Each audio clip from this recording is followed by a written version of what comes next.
Hello learners and welcome back to your own channel LIY English. Learn it yourself. So learners, in this video we are going to learn something new, something interesting, something exciting, something creative, fun and very useful. So it is a topic from writing skills section class 12th English, which is mind mapping. You will also get question on mind mapping in your board's exam as question number 2C for 3 marks. So let us learn this interesting thing. What is a mind map? A mind map is a diagram used to visually organize information. It is a graphical way to represent information. So basically कोई भी subject की information को graph way में या diagram के through present करना is called mind mapping. Now it may seem very simple and easy but it has many uses. ये जो चीज़ आज आप पढ़ोगे वो इससे आपको सिर्फ writing skill question की तरह नहीं पढ़ना है. You are not just going to learn this for 3 marks. This is something that if you learn and if you utilize it, it will be very fruitful to you. इसे आप अपने दूसरे subjects की तैयारी के लिए भी, पढ़ाई के लिए भी बहुत अच्छे से यूज़ कर सकते हो. So how can you use? What are the uses of mind mapping? Let us learn. You can use mind map to understand correlation among ideas. कुछ सब्जेक्ट्स में टॉपिक्स ऐसे होते हैं जिससे रिलेटेड बहुत सारे दूसरे सब टॉपिक्स होते हैं या आइडियाज़ होते हैं, तो उनका कनेक्शन पढ़ना कई बार लीनियर वे में नोट्स के थ्रू, रिटन नोट्स के थ्रू बहुत कॉम्प्लिकेटेड हो जाता है, बहुत कंफ्यूजिंग हो जाता है. तो उससे कोरिलेशन बिटवीन आइडियाज़ को पढ़ना बहुत इंटरेस्टिंग और बहुत आसान हो जाता है समझने में बाय यूजिंग माइंड मैप.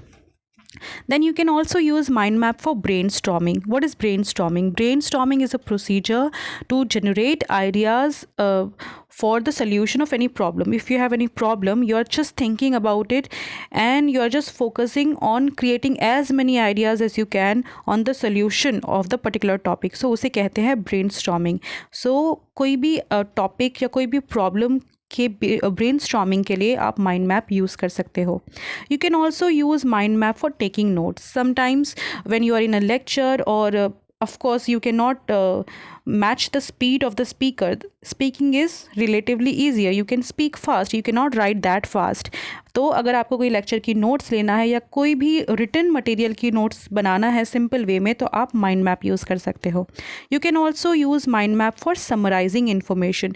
पूरा 1 या 2 पेजेस का एक मटेरियल है, सब्जेक्ट है, टॉपिक है या आंसर है, उसको आपको शॉर्ट वे में समराइज़ करके प्रेजेंट करना है, तो आप माइंड मैप से कर सकते हो. You can also use mind mapping for revision.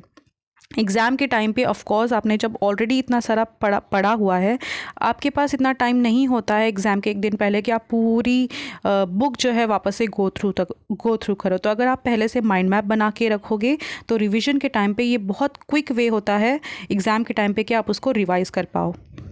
Then you can also use mind mapping for understanding complex ideas. जैसे मैंने पहले ही कहा कि रिटन नोट्स को पढ़ना, उसे समझना बहुत कई बार कन्फ्यूजिंग हो जाता है, स्पेशली बहुत अगर कॉम्प्लेक्स सब्जेक्ट हो, तो ये चीज़ बहुत आसान बन जाती है माइंड मैपिंग के through. And then lastly you can present information clearly. Graph में या डायग्राम में कोई भी इन्फॉर्मेशन को, कोई भी टॉपिक को समझना बहुत ईजी हो जाता है, बहुत क्लियरली इन्फॉर्मेशन प्रेजेंट होती है माइंड मैपिंग में. So these were the uses of mind mapping. Now, why to use mind mapping? How it is different and how it is beneficial than the other things? So first, it leads to meaningful learning. According to psychologists, सबसे best form of learning जो है वो है meaningful learning. Meaningful learning जब learner concept की meaning को समझ के अच्छी तरह से लर्न करता है, उसे हम मीनिंगफुल लर्निंग कहते हैं. और माइंड मैपिंग से जो हम लर्निंग करते हैं वो मीनिंगफुल लर्निंग होती है, जो कि बेस्ट फॉर्म ऑफ लर्निंग है according to psychologist. Then it also helps in memorization and retention. तो स्टूडेंट लाइफ का सबसे बड़ा जो विलन और सबसे बड़ा जो प्रॉब्लम है वो होता है मेमोराइजेशन एंड रिटेंशन. आप बहुत कॉमनली सुनते हो कि मैंने सब याद किया है पर याद ही नहीं होता, या मैंने सब याद याद कर लिया, एग्ज़ाम के एक दिन पहले भूल गया, इट मीन्स रिटेंशन प्रॉब्लम, कि याद कर लेते हो बट आप उसे ज़्यादा देर तक रिटेन नहीं कर पाते हो अपने माइंड में। तो ये प्रॉब्लम सॉल्व हो सकता है माइंड मैपिंग से। There was a study conducted by Farrand, Hussain and Hennessy in 2002 and they found out that mind map improve the long term memory of factual information in medical students by 10%। तो ये actually study proven है कि mind map बहुत useful है चीज़ों को याद रखने में और ज़्यादा देर तक याद रख पाने में। Then it has benefits in terms of creating more engaging form of learning. Engaging form where learner is engaged in his own learning experience. Generally आप बस जब अगर सिर्फ नोट्स पढ़ते हो या किसी और के पढ़ाने से पढ़ते हो तो you are just a passive learner. You are just receiving the information given to you in the form of a written lecture, a written subject or in a verbal lecture. You are not doing anything. You are just passive. But अगर आप mind map create करते हो तो you are engaged in your own process of learning और ये बहुत कम time में आप बहुत अच्छे से लर्न कर पाते हो उस पर्टिकुलर टॉपिक को। So it creates more engaging form of learning. It makes complex issues easier to understand. Diagram form में आप उस इन्फॉर्मेशन को बहुत ईजीली अंडरस्टैंड कर सकते हो जो नॉर्मली समझ पाना बहुत कॉम्प्लेक्स होता है। It improves productivity. डायग्राम के थ्रू आप बहुत लेंदी टॉपिक्स जो है बहुत कम टाइम में पढ़ सकते हो, समझ सकते हो। It ignites creativity. Of course mind mapping का सबसे बेनिफिशियल पॉइंट आई थिंक मुझे यही लगता है कि it makes you creative. You can be creative, you can make your mind map, no one is going to check it, you can work according to your mind. और आपको बिल्कुल भी वो बोरिंग नोट्स या बोरिंग तरीके से पढ़ने की ज़रूरत नहीं है। आप क्रिएटिवली जब स्मार्ट तरीके से पढ़ सकते हो, so why not. So it ignites creativity. Then it helps in planning and organizing. कोई भी टॉपिक या कोई भी चीज़, नॉर्मल चीज़ के ऊपर अगर आपको प्लानिंग करनी है so it is the best way to plan by using mind map. And then it helps in presenting information effectively. Same अगर आप ट्राई करके देख सकते हो, कोई टॉपिक के ऊपर अगर आपको इन्फॉर्मेशन प्रेजेंट करना है, प्रेजेंटेशन देना है, अगर आप उसको रिटन फॉर्म में या वर्बली फॉर्म में प्रेजेंट करोगे इट गेट्स रियली बोरिंग।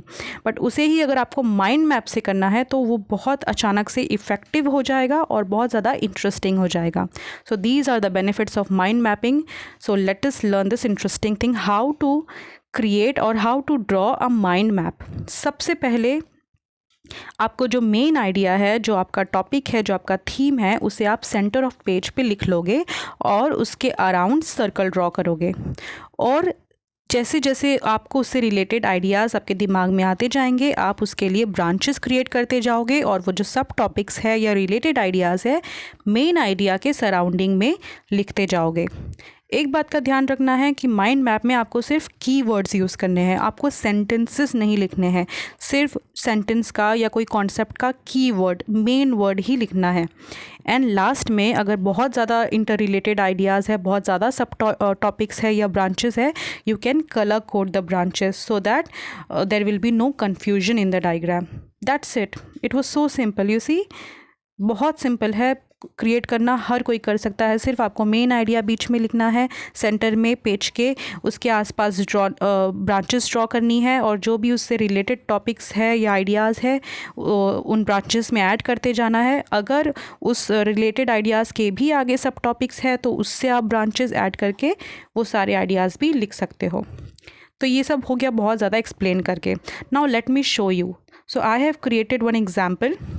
मैंने एक एग्जाम्पल का माइंड मैप बनाया है आप लोगों के लिए और ये जो माइंड मैप है वो मैंने आपके ही टेक्स्ट बुक सेक्शन 4 नॉवेल के 4.1 हिस्ट्री ऑफ नॉवेल में जो एलिमेंट ऑफ नॉवेल टॉपिक है उसके ऊपर बनाया है। So let's see a mind map on elements of novel. तो टॉपिक है मेरा एलिमेंट्स ऑफ नॉवेल जिसे मैंने सेंटर ऑफ द पेज लिख दिया है।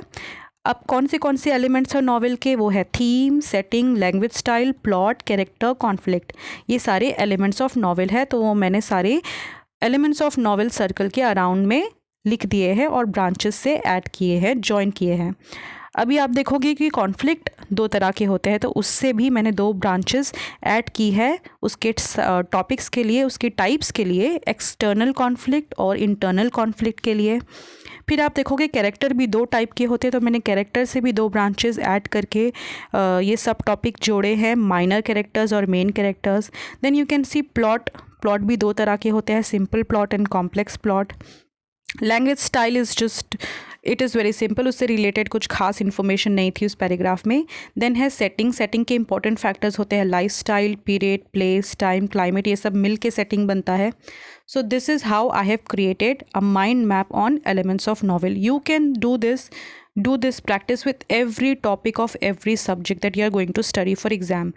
जल्दी से आप कोशिश करो माइंड मैप क्रिएट करना। हर चीज़ आप माइंड मैप से पढ़ सकते हो, हर चीज़ को आप माइंड मैप से रिवाइज कर सकते हो और याद कर सकते हो। एग्ज़ाम में आपके लिए ये बहुत यूज़फुल होगा। So that's it for today and that's it for mind map. I hope you liked it, I hope you understood it and you are going to use it। If you like the particular video, give a thumbs up, share among your friends, and if you want that I make such more videos, subscribe to the channel।